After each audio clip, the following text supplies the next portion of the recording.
Okay, last time we started the subject transmission matrix. And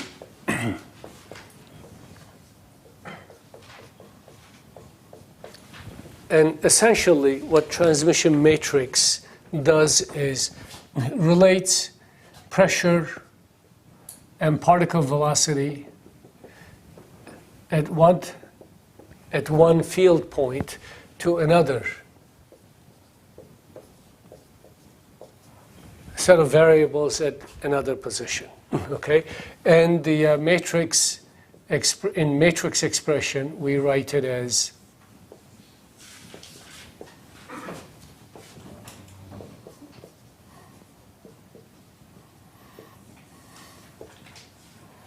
in terms of pressure units. Okay, and this is our transmission matrix. And we have elements. So the description, when you write the equations, we write them in terms of T11 P2 plus T12 rho C U2.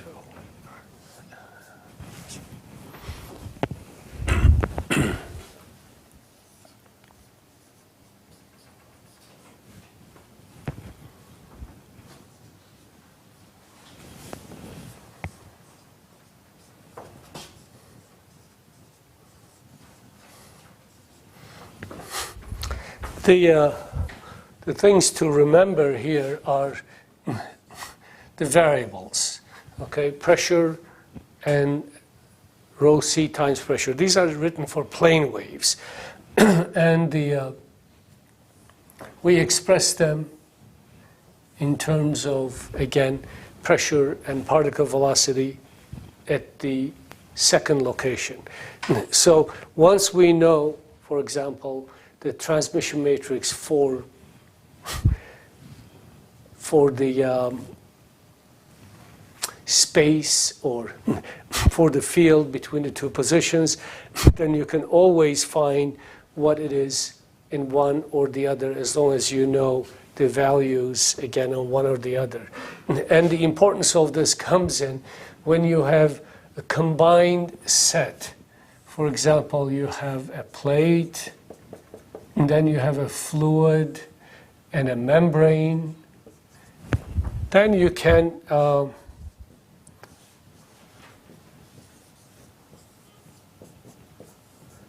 write the equations for the plate, layer, membrane, and you'll be able to determine actually fairly easily the pressure and particle velocity beyond those media. Okay, and we derived these for normal incident waves. So do we have a volunteer who might do it, let's say, for a layer?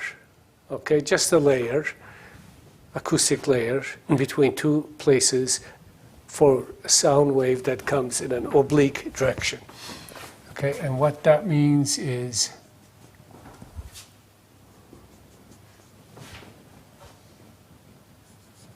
sound wave transmitted obliquely. There is no change in fluid medium. There is no change in fluid medium. So there's no refraction. Okay, what is the transmission matrix for, let's say, between these 2 points? In free field, in this case, in free field, as sound propagates, what is the relationship between any 2 points for the variables? That's all. So if this were a wall and this were a wall, that would be a different transmission matrix. Then you have different boundary conditions. But right now, this is an open free field. And what you normally do is you write acoustic free field equations, assuming that waves can go back and forth, because we don't know. And then you find the pressure and velocity at one, you find the pressure velocity at the other, and you eliminate the coefficients to get the result. Okay? So to do that, what do we do? So for an oblique angle, what we do is, as Emre just mentioned, we write the, I'll drop the time harmonic, Ikay cosine theta x.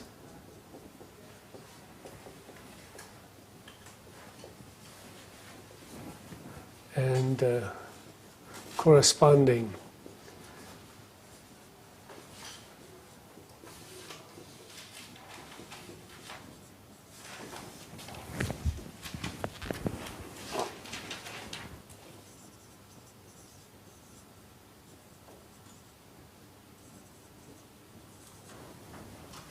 okay.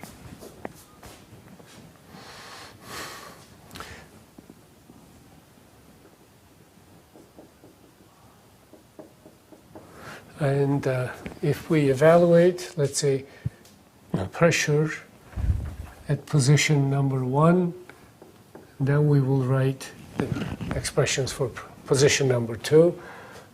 A plus B rho C U1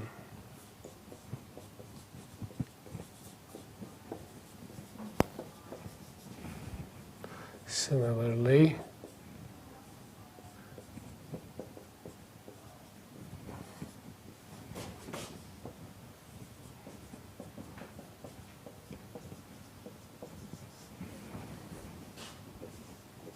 Oops, T.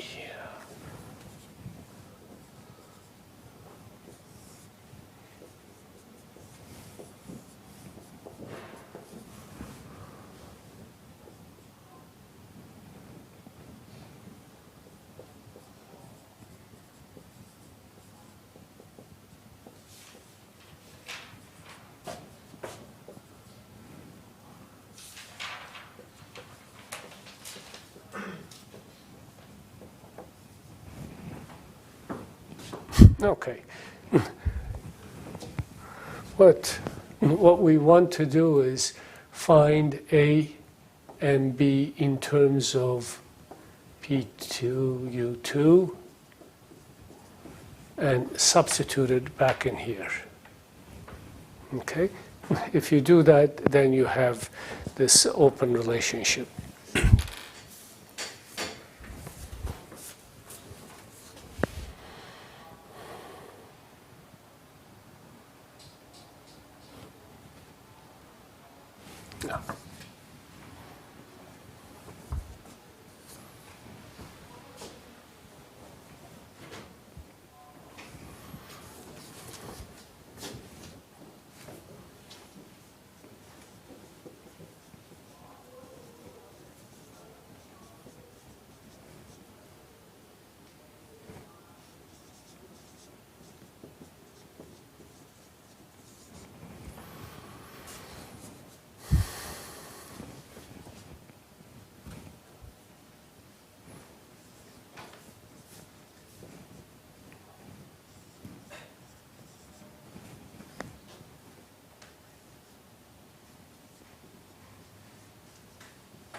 As you can see from here, we can write the expression for B in terms of U2, and that gives us, oops.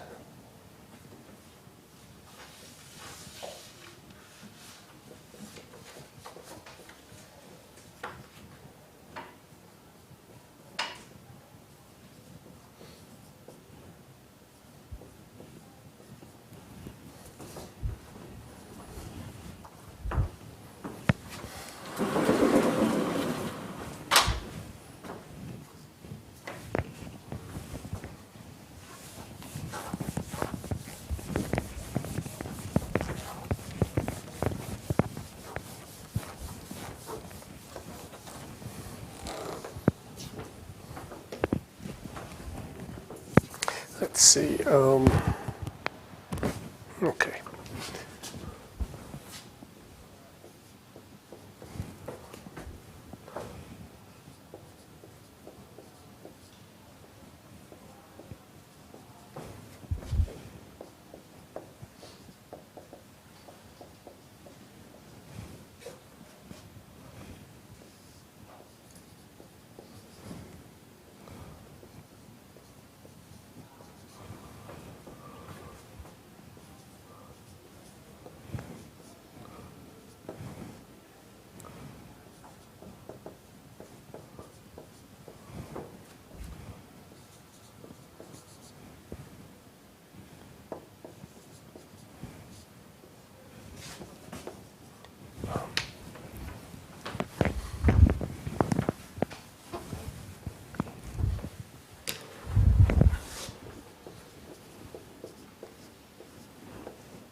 And you can see transmission matrix now is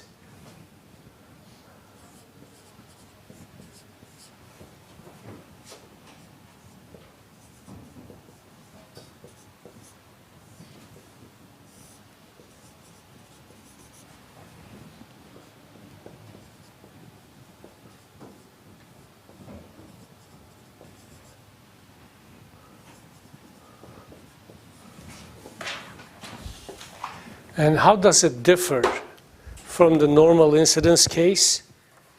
Can you quickly see? Cosine theta, there's no other difference. What is the determinant? Can you do a quick calculation and find out what the determinant is?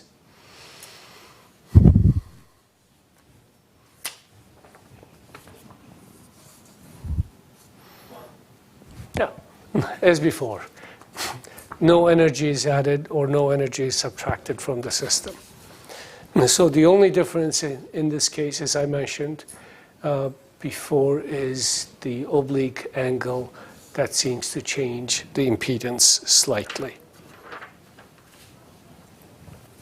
Now, why don't you try the following? Do you have any questions on this, how this is derived? When you listen to it, it sounds simple, but when you start doing the actual derivation, sometimes you find it confusing. But do you have any questions? Okay. Now, if I ask you to do a simple one, can you do it? Okay.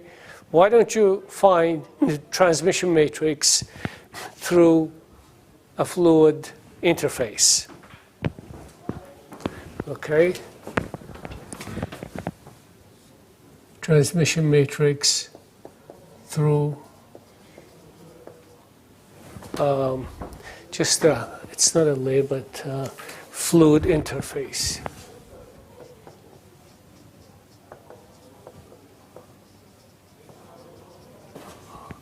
So you have a boundary, you have row 1, C1, row 2, C2, and sound is coming at an angle theta.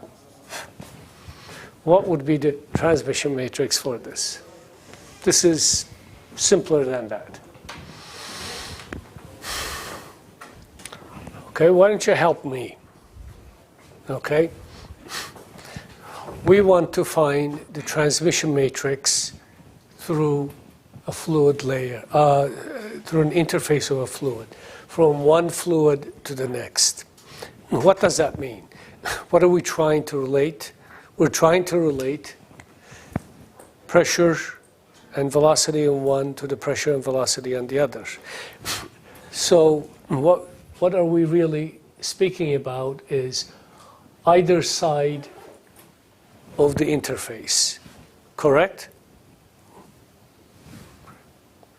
Pressure, velocity, pressure, velocity. We want to relate them.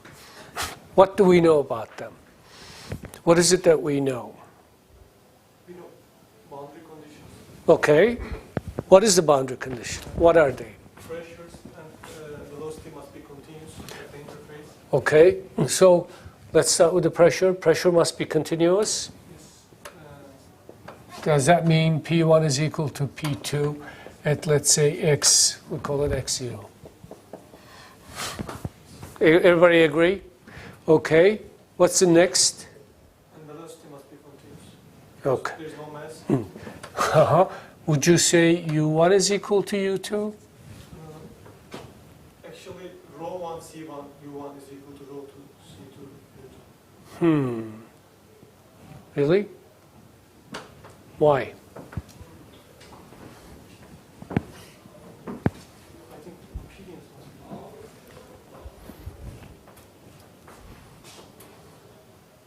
be. Continuity. Think about continuity. Go ahead. Normal velocity. Right. The normal velocity. Okay. So how would we express that? Normal to the surface. How would we express it?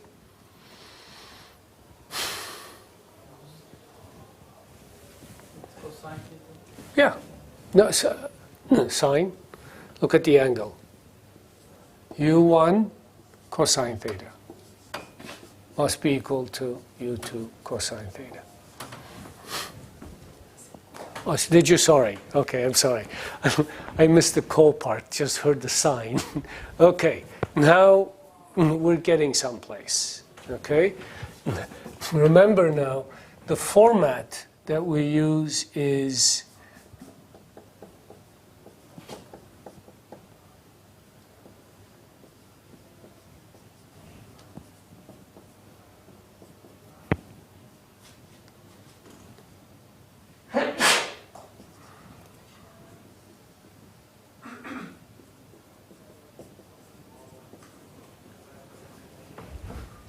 okay.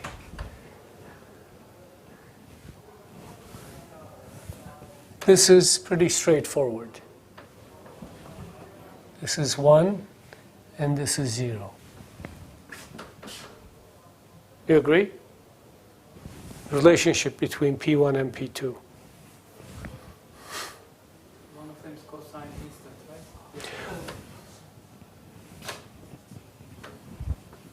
Very good.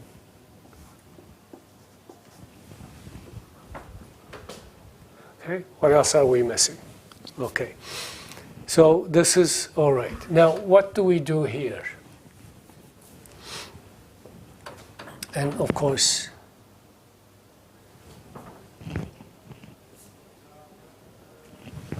that has to be taken into account as well. What we do here now is multiply rho 1 C1 cosine theta 1, say rho 1 C1 V2 cosine theta 2. So far we're okay. Now the next thing you do is to make sure it comes in the same format. We do need rho 2 C2 in front of it, but that means we should also divide it by rho 2 C2. Oop, there's a U1 here. And finally, to clean this up,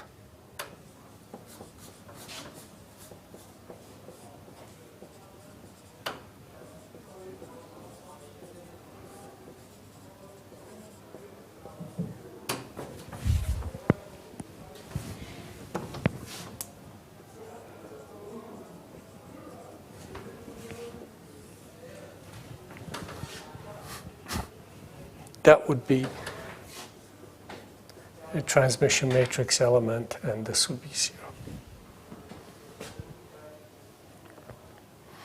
This is what you obtained? No? Okay. Not really? Okay. Okay, so for the layer, we would have 1, 0, 0, and rho 1 C1, rho 2 C2, cosine theta 1 divided by, theta 2.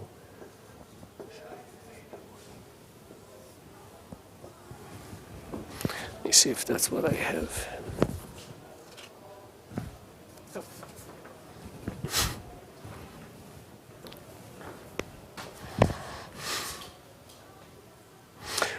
Okay, when you try to do it, what was the problem? How far did you get? When you tried to do it, how far did you get? I used the boundary conditions to normal velocity. Aha, okay. Normal value, yes. Once you have those, well, now that you know what to do here, we can ask you to do something just as simple. If you have a membrane,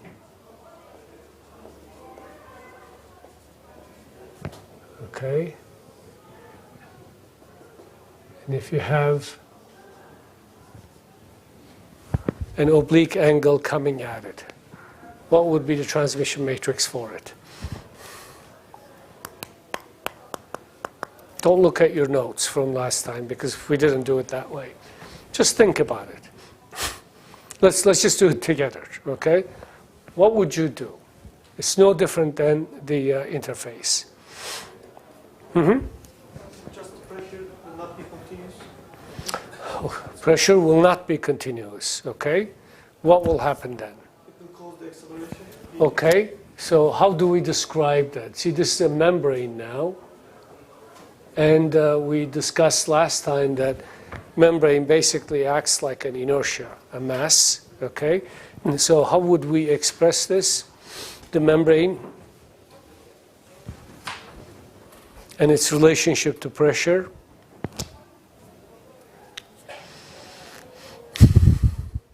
Pressure difference is equal to mass times acceleration.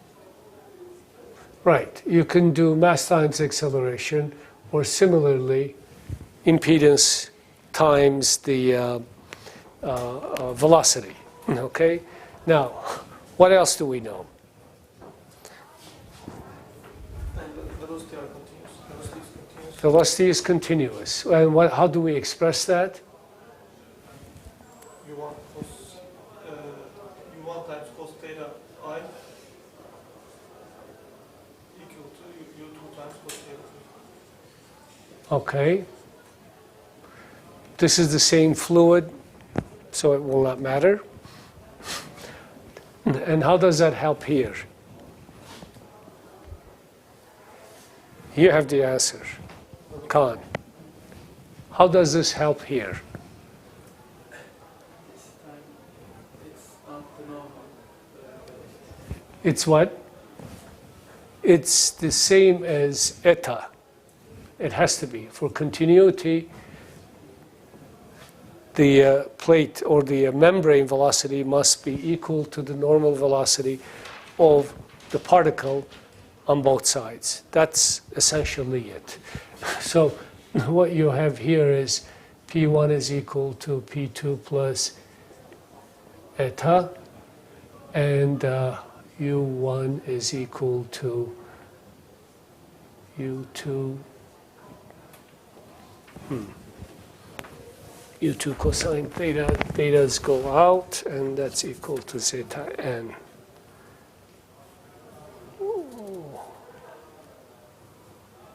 Okay, I guess, for generality, we're going to keep it this way. Cosine theta 2, cosine theta 1. Okay.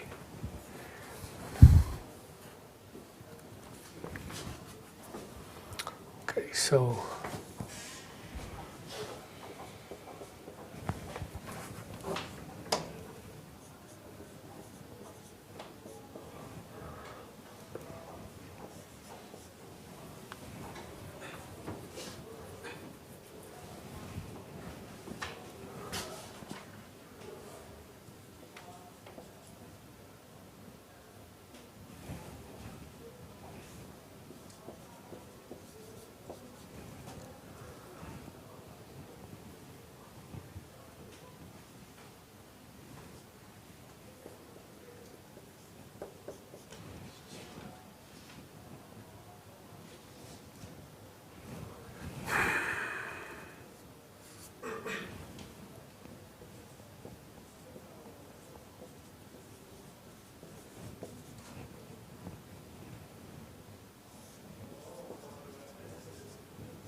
Okay.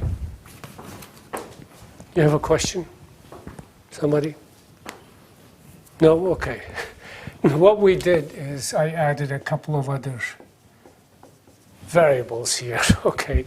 If the membrane is separating, just to make it more general, if the membrane is separating two fluids instead of the layers, because there's a purpose here that I'd like to express in a moment.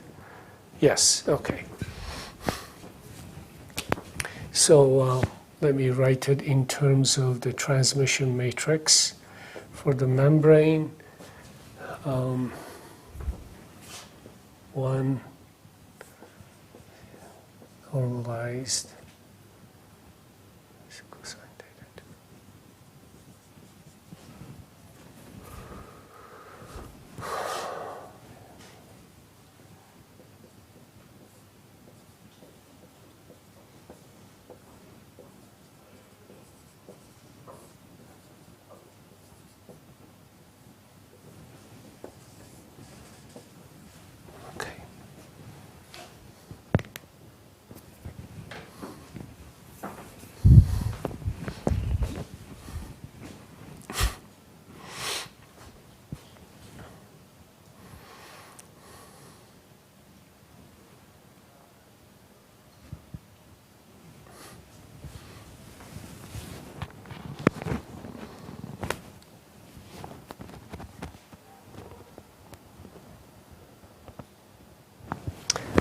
Okay, take a look at this membrane matrix, and then take a look at the matrix that we developed for a fluid layer.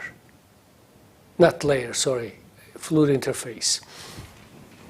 Do you see any relationships? Do you see anything that's familiar?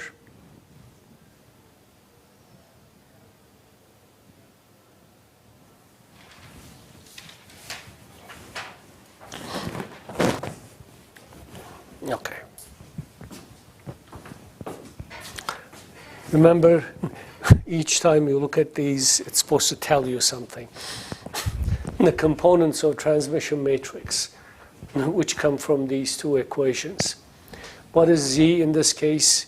We can make it just membrane, just to make sure that,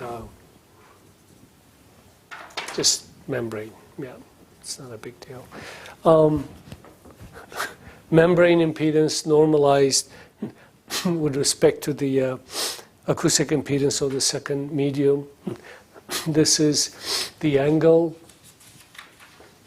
at which it's transmitted. Just a moment ago, we derived a very similar relationship, but without the membrane. Okay? If you take a look at this, and we say, let's take the membrane out, that means this would be equal to 0. When this is 0, you see exactly the other one. So these have to be naturally consistent, okay? So you can, what this tells me also is, I can probably replace this with a plate. Then I have a plate impedance here, and I have the same transmission matrix. Okay? In fact, when we study plates starting next hour, okay, you'll see that we'll be able to drive and replace it with that. As simple as that. In the other case, there was no inertial impedance, so we didn't have that.